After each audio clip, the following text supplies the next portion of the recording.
오늘 주신 하나님의 말씀 욥기 1장 9절에서 11절까지 말씀입니다. 구약성경 761쪽 욥기 1장 9절에서 11절까지 말씀.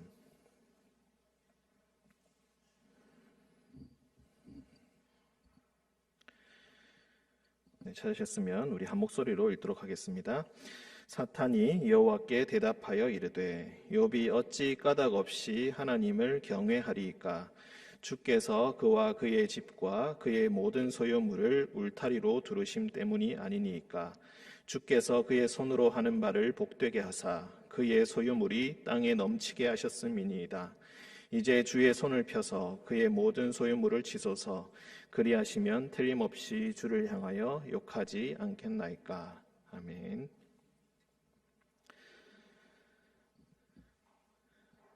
네, 오늘 원래 담임 목사님께서 말씀을 전하시는 날인데 갑자기 병원에 가셔야 할 일이 생겨서 제가 대신하여서 말씀을 전하게 되었습니다. 담임 목사님 위해서 많이 기도해 주시기 바랍니다. 그리고 조정식 집사님 아시는 분이 계실지 모르겠는데 내일 분당 서울대병원에 입원하십니다. 전립선 암 때문에 입원하시는데 금요일 날 수술 예정되어 있습니다. 아시는 분들 그리고 교회 분들 많이 조정식 집사님 위해서 기도해 주시기 바랍니다. 지난 우리 토요일에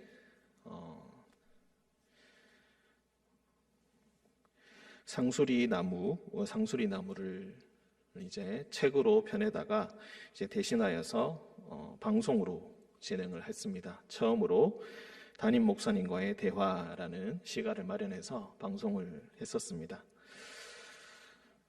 문화부 박지현 집사님 그리고 최승진 집사님이 방송 준비를 하시고 그리고 교육자들이 전부 다 나와서 그 일을 함께 감당을 했습니다. 그 1시간 정도 방송을 했었는데 최고로 많이 들어왔을 때가 75명까지 참석을 했었습니다. 저에게도 그렇고 다른 분들에게도 그렇고 꽤나 유익한 시간이었던 것 같습니다. 수고한 문화부 집사님들 보시면은 칭찬을 많이 해주시고 지금도 아마 남아있을 것입니다. 그 용인 의림 채널에 남아있을 텐데 많이 시청해 주시면 감사하겠습니다. 그리고 다음에 할 때는 조금 더 많이 참여해 주시기를 바랍니다. 거기서 그 이현수 집사님께서 방송 중간에 이벤트를 한번 진행하셨는데 그 하나가 바로 담임 목사님을 5글자로 표현한다면 어떻게 표현하겠는가 하는 시간이 있었습니다.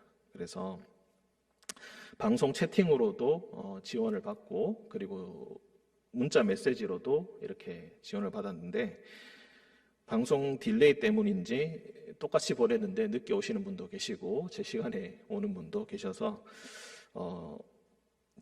딜레이 때문에 그런 건지 아니면 정말 늦게 보낸 건지 정확하게 알지는 못하겠지만 그래서 아마 받지 못한 분도 계신 걸로 알고 있습니다. 그때 5글자로 표현하기 그 이벤트를 할 때 저에게 정말 인상 깊었던 한 답이 있었는데 그 대답이 바로 그냥 좋아요였습니다. 이민진 전도사님께서 주셨는데 저는 그 이벤트를 생각하면서 무엇이라고 표현할까 생각할 때 계속해서 멋진 어떤 명사를 하나 만들어야겠다라는 그런 생각이 계속 있었던 것 같습니다. 아니면은 사람들이 딱 들으면 웃을 수 있는 그런 어떤 재치 있는 말들 그런 말들을 생각해내야지라고 생각했었는데 그냥 좋아요라는 그 대답을 듣고 정말 경탄을 금치 못했던 것 같습니다. 정말 쉽고 간단하면서도 그 마음이 그 애정 어린 마음이 느껴지는 그 참 좋은 말이 아니었나 싶었습니다. 담임 목사님을 향한 애정과 그 사랑이 아마도 그 대답을 듣는 순간에 목사님께 전달이 되었던 것 같습니다. 그래서 그 대답을 참 흡족해 하셨던 걸로 제가 기억하고 있습니다. 미사 여구도 아니고 재치 있는 말도 아니지만 아주 간단한 문장 하나로만 가지고도 사람의 마음을 위로하고 녹일 수 있다는 것, 거기서 참 많은 감명을 받았던 것 같습니다. 오늘 말씀의 제목도 어찌 까닭 없이라는 구절로 정했습니다. 사실 오늘 우리가 읽은 말씀은 다 성경 봉독을 하고 아멘하기가 조금 꺼려지는 말씀이기도 합니다. 왜냐하면 이게 하나님의 말씀이긴 하지만 사탄이 여호와께 한 말이기 때문입니다. 사탄이 거기서 욥이 9절에 보시면 욥이 어찌 까닭 없이 하나님을 경외하겠습니까? 라는 이 9절에서 이 말을 나왔습니다. 요즘에 새벽에는 우리가 매일 성경을 따라서 잠언 말씀을 묵상하고 있습니다. 욥기 그리고 잠언 그리고 전도서 이 세 권을 보통 우리가 지혜서라고 부릅니다. 시편과 아가 같은 것도 있지만 시편과 아가는 조금 더 시가서에 가깝다, 그렇게 우리가 볼 수가 있겠습니다. 물론 시편 중에도 지혜시라고 일컬어질 만한 것들이 있고, 그리고 의인과 악인에 대해서 노래하는 그런 가사들도 참 많이 있습니다만 조금은 다르게 분류를 합니다.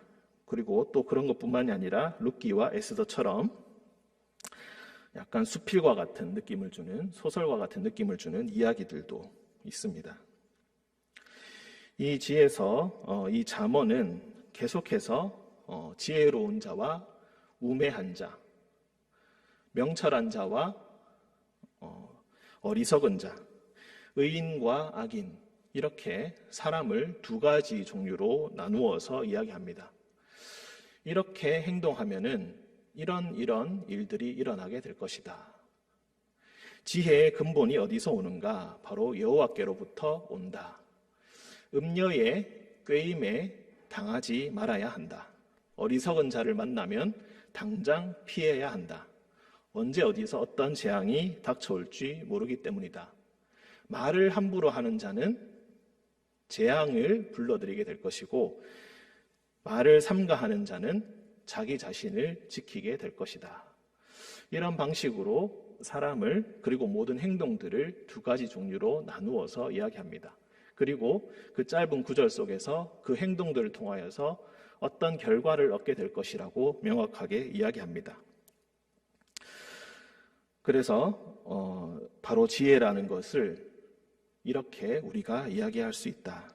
간단한 구절로서 이야기하는데, 거기 내포되어 있는 의미, 그러니까 이 잠언을 깔고 있는 그 기저에 깔려 있는 그 철학은 바로 자신이 어떻게 행동하느냐에 따라서 결과를 얻을 수 있다라는 생각이 깔려 있습니다.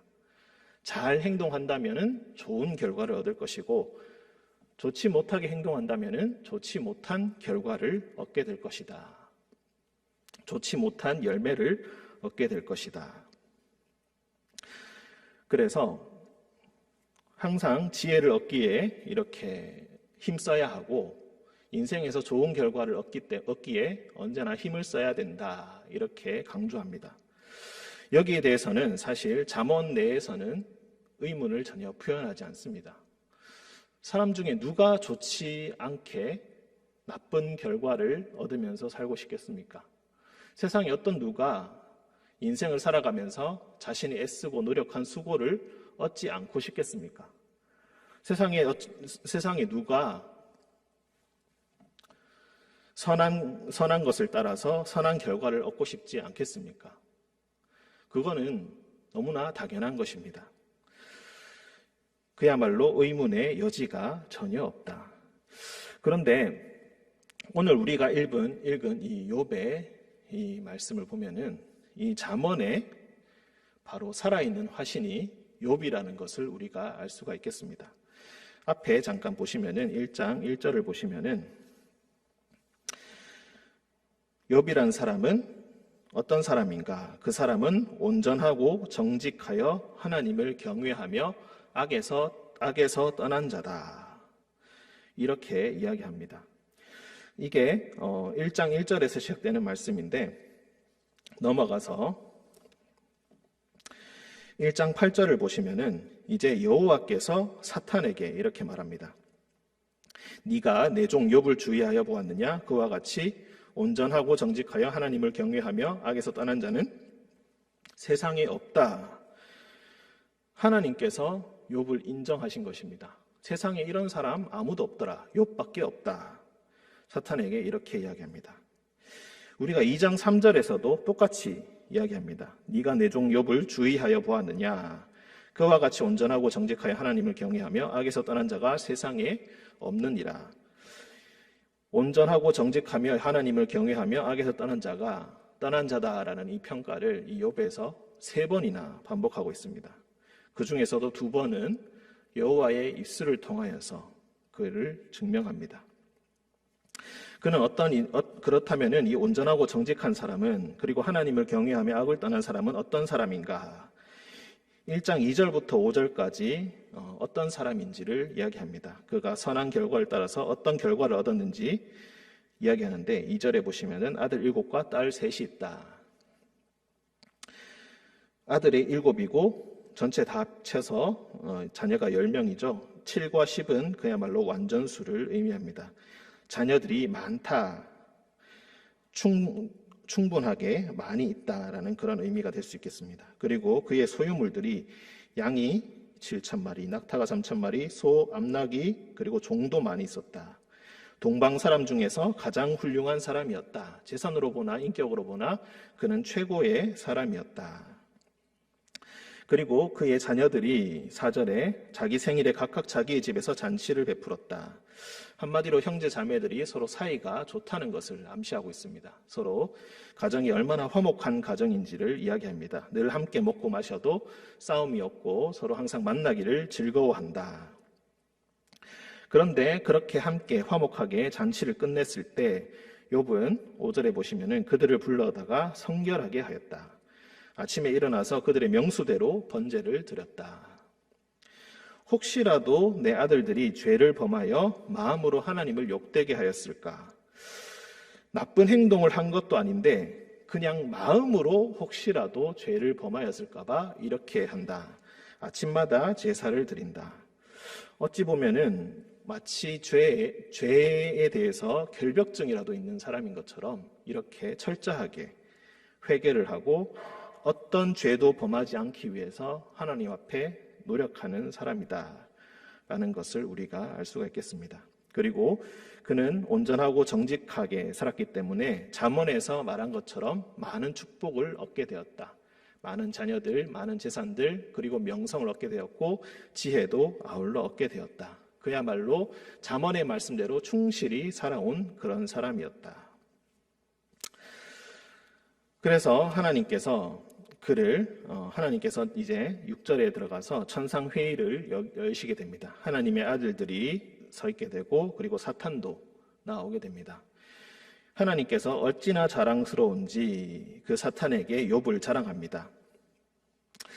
너가 어디에 다녀왔느냐라고 하니까 사탄이 땅을 두루 다 돌아봤습니다. 네가 만약에 땅을 다 두루 돌아봤다면은 내 종 욥을 받겠구나. 그처럼 온전하고 정직하고 이런 사람이 또 없다 하면서 나에겐 욥이 있다라고 하시면서 엄청 자랑스러워 하십니다. 그때 사탄이 대뜸 이렇게 말합니다. 욥이 어찌 까닭 없이 하나님을 경외하겠습니까? 욥이 온전하고 정직하고 하나님을 경외한다고 하는데 그 사람이 정말 아무 이유 없이 하나님을 사랑하는 마음에서 이렇게 신앙생활을 하는 것일까요? 이렇게 질문을 하는 것입니다. 잠언에서는 이에 대한 질문이 없습니다. 복을 주겠다는데, 더 나은 길을 가겠다는데 그것에 대해서 의문을 표현할 사람은 없습니다. 우리가 하나님을 왜 섬겨야 하는가? 우리는 왜 하나님을 예배하는가? 우리는 왜 하나님께 기도하는가? 아무리 기도해도 하나님께서 응답하지 않으신다면은 기도를 할 필요가 있을까? 아무리 예배를 많이 드리고 하나님의 뜻대로 살아가고자 몸부림을 쳐도 결과를 얻지 못한다면은 사람들이 계속 예배 드리고 기도를 할까? 하나님께서 아무런 복도 안 주시고 자녀도 안 주시고 재산도 안 주시고 명성도 안 주시고 재산은 하나도 없고 사람들로부터 수모를 당하고 오히려 병까지 얻어서 친구들에게 수모를 당한다면 누가 하나님을 섬기겠는가? 하나님께서 복을 주지 않는다면 왜 하나님을 사랑하겠습니까? 감히 인간이 말입니다. 이렇게 꼬집어서 이야기하는 것입니다. 잠언의 지혜의 말씀이 정말로 많은데 그 지혜의 말씀대로 아무리 지키면서 살아도 그대로 되지 않는다면, 복을 받지 못한다면, 좋은 결과를 얻지 못한다면 누가 그것을 끝까지 지키겠습니까? 아무런 효과도 없네 하면서 당장 때려치우지 누가 그렇게 하겠습니까? 라고 묻는 것입니다. 하나님을 아무 이유 없이 사랑할 수 있겠는가? 사람이 아무런 이유 없이 하나님의 계명을 사람이 지킬 수 있겠는가? 하물며 사랑과 사랑 간에서도 우리는 이렇게 이야기하지 않습니다. 내가 너를 좋아하는 이유는 돈이 많아서 그렇다. 그러면은 그 말을 듣는 순간부터 정이 뚝 떨어집니다. 그렇지 않습니까? 내가 너를 좋아하는 이유는 뭔가 네가 나에게 다른 어떤 이득을 주기 때문에 그렇다. 그러면 우리는 이렇게 생각합니다. 내가 그 사람에게 그것을 줄 수 없게 되는 순간이 오게 되면은 이 사람은 나를 등지겠구나. 이 사람은 나를 버리겠구나. 이 사람은 나를 결국에는 떠나겠구나. 애정이 아니라 아무 이유 없이 좋아해 주는 것이 아니라 그저 사람이 좋아서 남아있는 것이 아니라 어떤 목적을 가지고 나를 대하고 있구나. 이렇게 생각하게 된다는 것입니다. 그런데 우리는 하나님께 대해서는 그런 생각을 잘 하지 못할 때가 많이 있습니다. 아무 이유 없이 하나님께 그냥 좋으니까 기도합니다. 라고 당신은 감히 말할 수 있는가? 그 질문이 바로 욥의 말씀을 여는 질문입니다. 이 온전하고 정직한 사람이 자녀도 잃고 하루아침에 자녀도 잃고 건강도 잃고 그리고 건강도 잃었을 때에 이제 목숨이 경각에 달아있고 사람들로부터 쫓겨나서 기와 조각으로 자신의 몸을 긁고 있는 이 상황에서도 그는 하나님을 사랑할 수 있겠는가?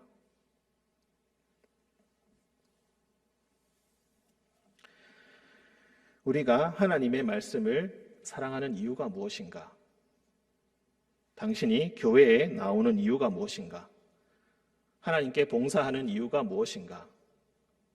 하나님께 밤마다 기도하는 이유가 무엇인가? 식사 때마다 기도하는 이유가 무엇인가? 당신의 사랑은 정말로 진실된 사랑인가? 그것을 우리에게 묻고 있습니다. 하나님의 지혜를 왜 추구합니까? 성경을 왜 읽습니까? 설교를 왜 듣습니까?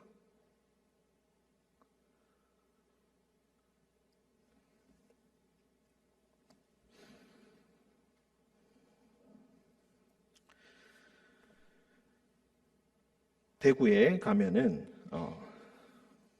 제가 너무나 어릴 때 인상 깊게 봤었기 때문에 아직도 잊혀지지 않는 게 이전에도 아마 언급한 바가 있겠지만 갓바위라는 곳이 있습니다. 올라가다 보면은 불상이 하나 있는데 돌로 만들어진 큰 불상이 하나 있는데 그 코가 이렇게 툭 튀어나와 있는 게 있는데 그 코가 이렇게 많이 달아 있습니다. 아주 맨질맨질하게 달아 있는데 새벽에 올라가면은 그걸 붙잡고 기도하고 있는 사람들이 참 많이 있습니다. 그 코를 만지면서 기도를 하면은 자식을 낳게 된다는 그런 생각들 때문에 거기 나가서 새벽마다 거기서 기도를 하고 있는 것입니다. 그 모습을 보면서 어린 마음에 정말 어리석은 사람들이다. 돌은 팔공산에뿐만이 아니라 그냥 앞산만 가도 그리고 길거리에도 널리고 널린 게 돌인데 그 돌이 코 모양을 하고 있다 그래서 불상의 모양을 하고 있다고 그래서 그 불상을 붙잡고 기도를 하면은 자식이 생긴다고 믿다니 정말 어리석지 않은가? 정말 어리석다라고 그렇게 생각을 했었습니다. 그런데 시간이 지나면 지날수록 그리고 저의 신앙생활을 되돌아보고 때로는 교회에서 사건 사고가 터지고 그리고 때로는 사람들의 좋지 못한 모습이 드러나게 될 때에 하나님을 믿는 사람들도 어쩌면은 크게 다르지 않을 수도 있겠다. 돌을 만지지 않는다 뿐이지 똑같지 않겠는가.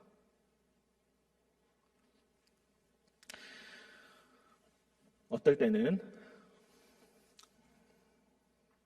목사님이 어떤 차를 타는데 그 차가 마음에 들지 않아서 때로는 교회에 좋은 물건을 비싼 물건을 구입했는데 그것이 마음에 들지 않아서 목사님이 교회에서 많은 돈을 받는데 그게 마음에 들지 않아서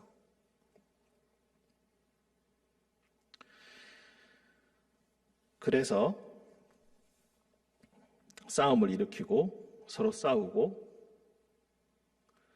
그리고 내가 그렇게 열심히 봉사를 많이 했는데 장로 선거에서 떨어지고 권사 선거에서 떨어지고 안수집사 선거에서 떨어지니까 분통이 터져서 사람들의 얼굴을 볼 자신이 없어서 다른 교회로 옮기고 하나님을 열심히 믿었는데 자녀가 아프고 남편이 아프고 불의의 사고로 가족이 죽게 되고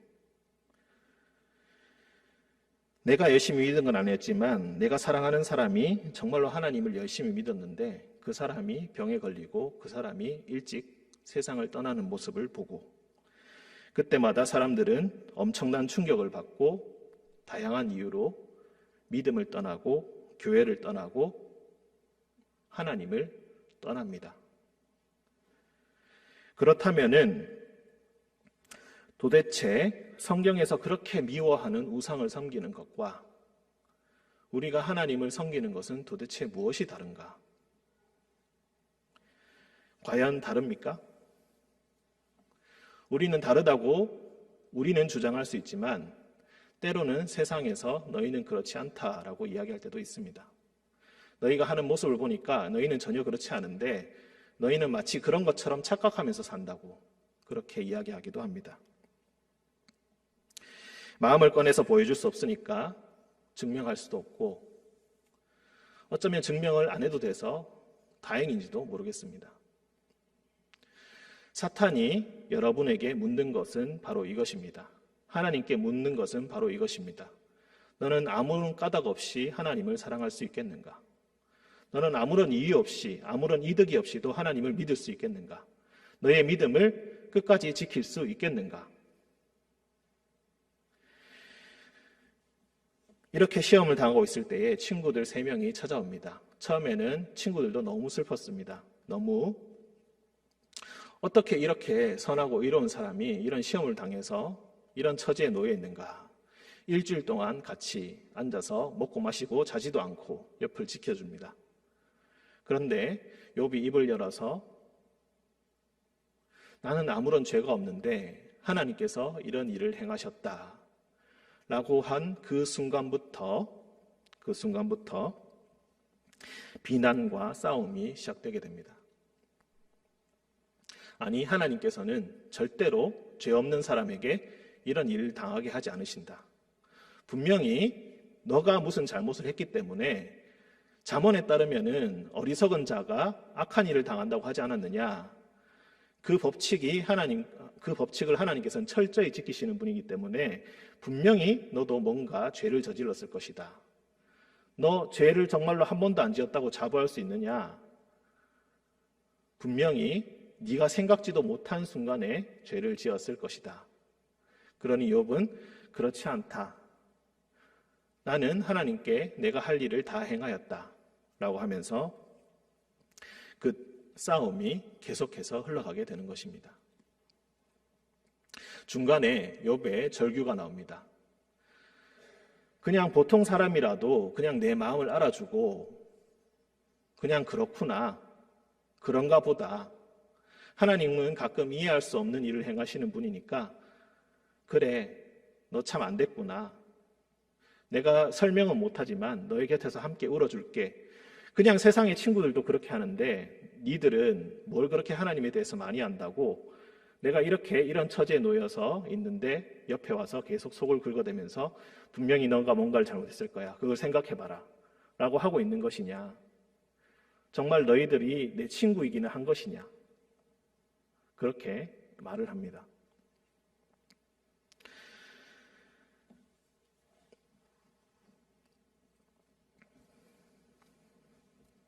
이런 상황에서도 욥은 하나님을 계속해서 사랑할 수 있겠는가?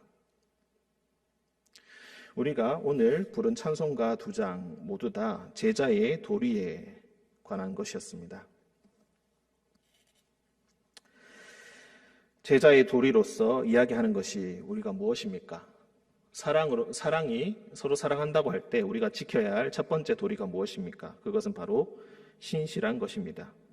상황과 조건이 변한다 할지라도 똑같은 모습으로 곁에 있어야 한다. 그 곁을 항상 지키고 똑같은 마음으로, 상황이 변한다 할지라도 똑같은 마음으로 지켜주어야 한다. 스승을 버리지 않고 제자를 버리지 않고 사랑하는 사람을 버리지 않고 옆에서 지켜야 한다. 그런데 우리는 하나님께 대해서는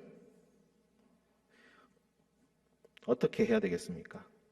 하물며 세상의 사제관계나 애정관계도 그런 건데 하나님에 대해서는 어떻게 해야 되겠습니까? 욥의 모습은 바로 우리의 모습이기도 합니다. 그리고 그 친구들의 모습도 우리의 모습이기도 합니다. 우리는 어떤 이유로든 그리고 어떤 형태로든 보상을 얻기를 원합니다. 상대방에게 조그만 친절을 베풀고 그리고 식사 한 끼를 사줘도 우리는 뭔가 보상을 원합니다. 그리고 보상을 해줘야 된다는 사실을 잘 알고 있습니다. 그런데 어느 날 예상치 못한 순간에 그 모든 보상이 끊어진다면, 상대방의 애정 어린 마음도 느낄 수가 없다면, 차가운 무관심만 돌아오게 된다면, 이후에 내가 어떻게 보상하겠다 약속의 언질도 없다면은, 그리고 느껴지는 것은 눈만 뜨면 시작되는 육체의 고통과 마음의 커다란 상실감밖에 없다면은 우리는 이제 내 인생의 모든 것이 이대로 헛되게 끝나는 것이 아닌가 의문스럽게 느끼고 아무런 결과 없이 끝나는 것이 아닌가라고 느낄 때 우리는 여전히 하나님을 믿을 수 있겠는가? 오늘의 말씀의 결론은 이것입니다. 하나님께서는 그 사람이 어떤 일을 당하든지 간에 아무런 이유 없이 그를 사랑해 주십니다. 예수 그리스도를 보내시고 그를 통하여서 세상에 구원을 주시고 그에게 모든 사람에게 사랑을 베풀어 주셨습니다. 이제 하나님께서도 물어보고 계십니다. 너 역시 아무 보상 없이 아무 까닭 없이 계속해서 날 사랑해 줄 수가 있겠느냐고 그렇게 물어보고 계십니다. 여러분은 이제 어떻게 하나님께 대답을 하시겠습니까? 이 대답을 생각하시는 오늘 하루가 되시기를 기원합니다. 함께 기도하겠습니다. 사랑과 은총이 충만하신 주님,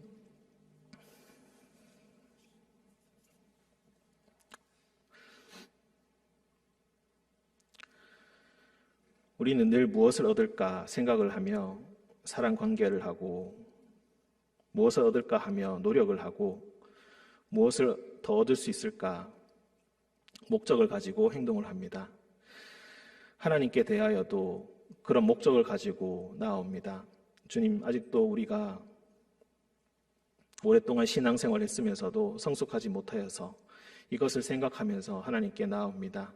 주님, 아무 이유 없이 사랑할 수 있겠느냐고, 그게 무엇이 의미가 있겠느냐고 사탄의 목소리가 우리의 마음속에 속삭일 때에 주님, 우리의 마음이 주님 앞에서 떠나지 않도록 주님께서 지켜주시고 예수 그리스도의 사랑을 늘 기억하며 그 사랑을 꼭 붙드는 우리 모두가 되게 하여 주옵소서. 사랑을 따라 하나님을 사랑하게 하시고 사랑하는 마음을 항상 가지고 하나님을 대하게 하시고 주님, 늘 신실한 마음으로, 늘 똑같은 마음으로 주님 곁에 머물게 하여 주옵소서. 주시는 것도 여호와시요 가져가시는 것도 여호와시니 늘 여호와께서 찬송받으실지어다. 그렇게 찬송하며 그 찬송이 우리 입술에 떠나지 않도록 주님께서 지켜주시고 주님 앞에서 찬송 부르며 이 세상의 모든 길과 또한 이 세상의 길을 떠나 주님의 세상으로 갈 때에도 이 찬양이 우리 입술에 끊어지지 않도록 주님께서 지켜주시고 인도하여 주옵소서. 거룩하신 예수님의 이름으로 기도합니다. 아멘.